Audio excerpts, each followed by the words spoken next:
Pourquoi le Togo n'a pas assez de joueurs qui évoluent dans de grands championnats ou pourquoi les joueurs togolais appelés en équipe nationale évoluent dans les divisions inférieures? Selon moi, mes analyses, je pense que le Togo n'a pas assez de réservoirs sur lesquels il puisse s'appuyer pour alimenter l'équipe nationale togolaise.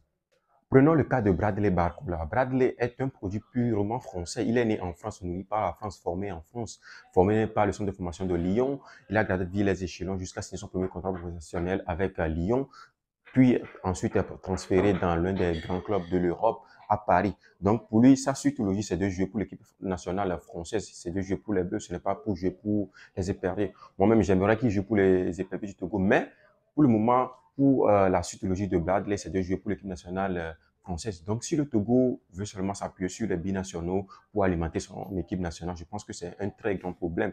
Ça ne peut pas marcher comme ça. Donc moi, je préconise deux solutions. Ma première solution, c'est que le Togo puisse se focaliser sur le football à la base en organisant les tournois des jeunes, en créant beaucoup plus de centres de formation. Nous savons que Swallows Planet ont eu à fournir beaucoup de joueurs à la sélection. Par exemple, Liberty aussi a eu dans le temps fourni de bons joueurs à la sélection. Swallows, quant à lui, a fourni au moins 2 à 3 joueurs comme Jean Bourdiuma, Guillaume Yenoussi, Koussé Agbozo. Même Planète vient de fournir encore un joueur à la sélection qui est Derman. Donc Derman est un pur produit togolais formé au Togo, ensuite au Ghana. Mais si le Togo veut vraiment évoluer, il faudrait que nous puissions nous focaliser sur la formation des jeunes et les centres de formation. Si les centres de formation, si le Togo a au moins 10 à 15 bons centres de formation qui chaque année arrivent à faire sortir au moins 2 ou 3 bons joueurs, à les expatrier et arriver là-bas, ces joueurs-là arrivent à s'imposer dans leur club, ils peuvent revenir jouer pour la sélection et ça sera plus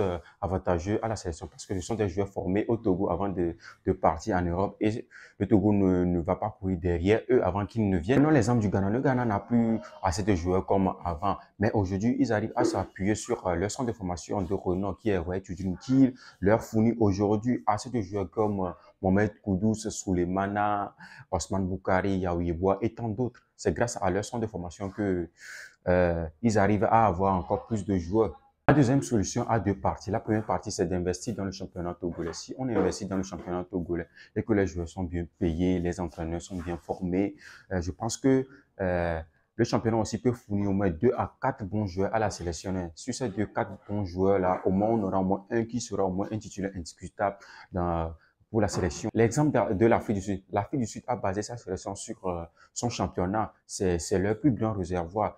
Vous n'êtes sans savoir qu'à la CAN, sur 11 joueurs, l'Afrique du Sud avait au moins 8 joueurs qui évoluaient dans le championnat. C'est parce qu'ils ont professionnalisé le championnat et le championnat arrive à leur fournir de très bons joueurs.